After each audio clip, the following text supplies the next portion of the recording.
So here are some simple tricks that you can use to work on your grip strength and your pull strength at home if you want to prepare to be able to do silks or even trapeze and pretty much anything that requires more grip strength. What I have here is a simple queen size sheet. It's fairly robust. I've just folded it in 1/8 lengthwise, and now I can bundle it together to make a really simple stand-in for silks. You tie an overhand knot at the end. You want it pretty close to the end, but not all the way down, because if it was all the way down, it might come out while you were using it. But this makes a nice knot on the end. So something pulling on that isn't gonna fit flat. And then you hang it over the top of a door. And I'm gonna show you 2 doors and the right way and the wrong way to do this. I'm gonna start with the wrong way. Notice that this door opens towards me. So if I lay this over the top of that door and close it, when I pull on it, you can almost see that this corner pulls out.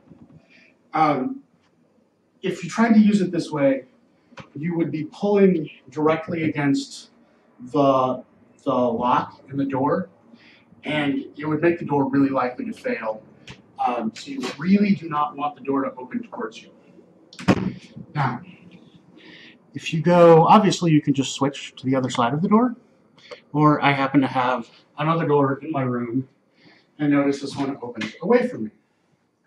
So if I slip it over the door, so it opens away from me, the knot is almost in the center. And you can even see, as I pull, it's trying to shut the door already.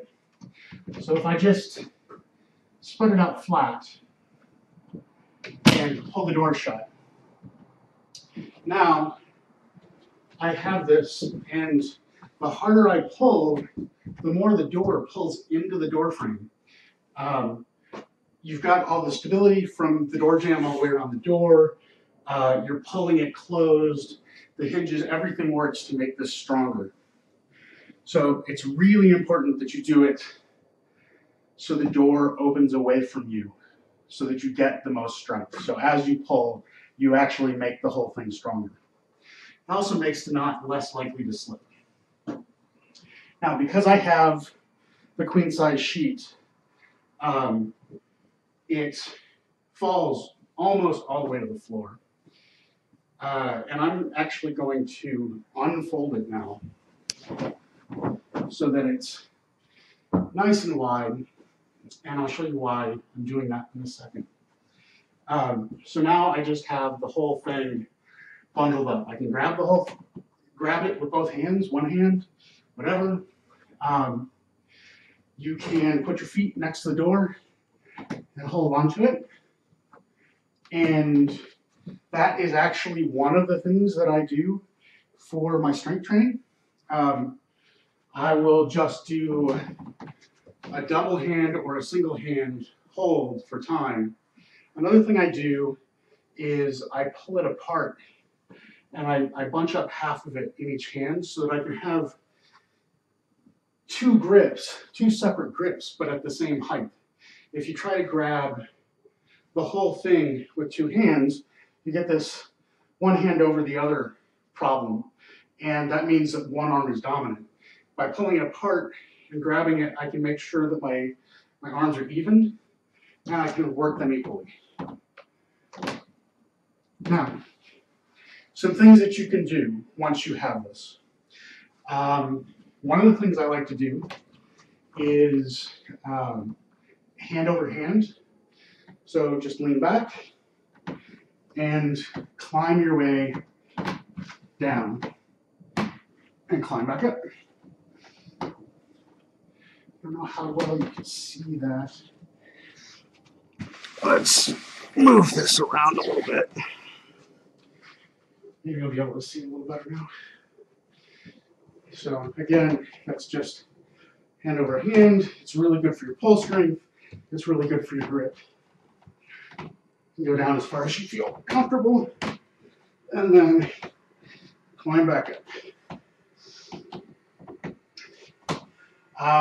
Another thing, I consider this more advanced, and I'm going to do it really high up because I'm not really strong enough to do it lower down. Obviously, ideally, I'd be able to climb all the way down until I was laying on the floor and back up. I'm not actually strong enough to pull myself off the ground. Something you can do for one hand. You can do a one-hand hang. Notice I'm keeping my shoulders square, and I'm keeping the arm that's holding on really active. Again, square, active shoulder, retracted scapula. You want to make sure that your shoulder stays engaged. What you don't want to do is hang and see how my shoulder's way forward. It's kind of shrugged forward. My scapula is actually way flared out. You want that active shoulder. The active shoulder prevents you from getting shoulder injuries and protects you as you do movements. Now, something you can do to work that is you can actually do scapular shrugs. So you have the silks, you shrug all the way forward, and then activate your shoulders and pull your scapulas together. Kind of touch your shoulder blades together.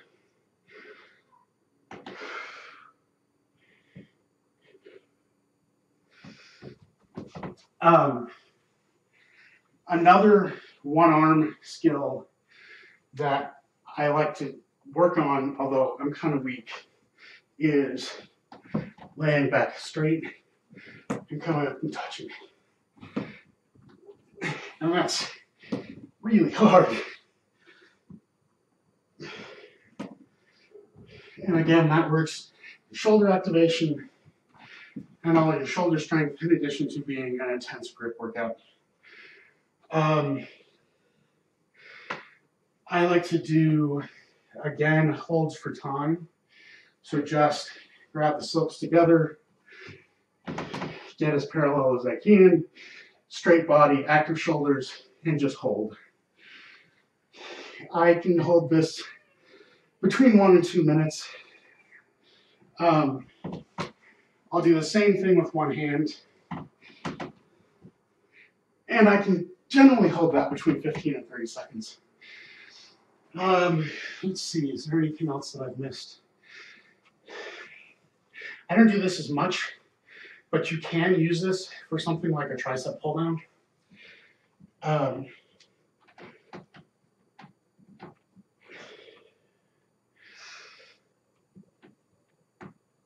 And really, imagination is your limit. With this out in front, I could climb down.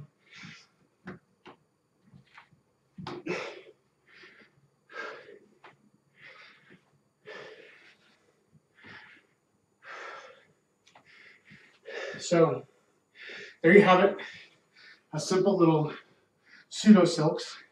Something else you could do for your pull strength is you could work on body rows.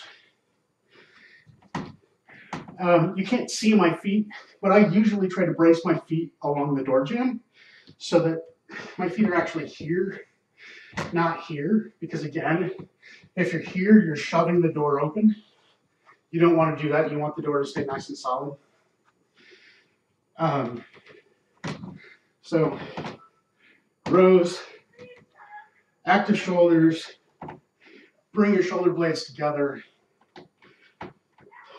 And obviously, the lower you get, the better it is. I want to show you one last thing.